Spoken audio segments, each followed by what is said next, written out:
In a vast forest in Russia's northwestern Karelia region, people came to remember a grim chapter of Soviet history. Buried in mass graves among the trees of Sandarmokh are thousands of victims of dictator Josef Stalin. They were killed during the Great Terror that began in the late 1930s. A memorial ceremony on August 5th marked the 80th anniversary of a 1937 secret order that accelerated the murder of hundreds of thousands of Stalin's perceived enemies. Он был вместе со всеми, кого забрали с деревни, расстрелян через неделю.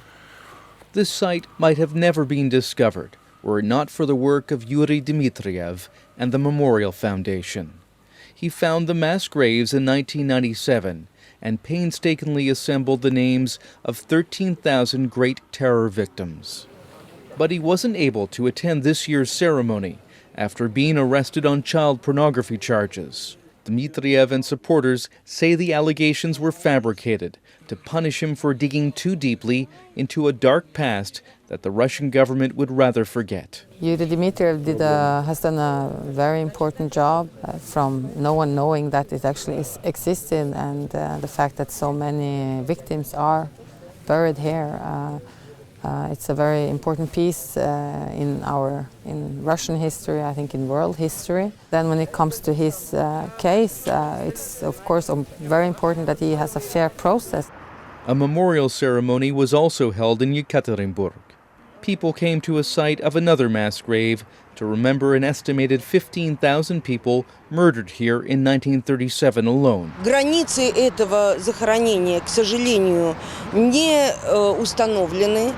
Карты захоронений мы не имеем. Исследования настоящего никто не проводил.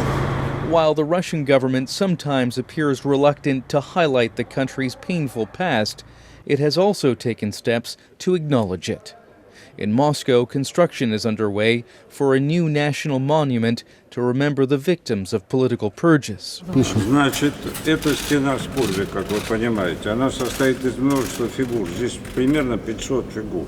Вот таких условных. Это ужас, это вычеркнутые из жизни фигуры, лица. Это слезы, это не головы, это слезы. The Wall of Grief is expected to be unveiled in October on Russia's Day of Remembrance of the victims of political repressions.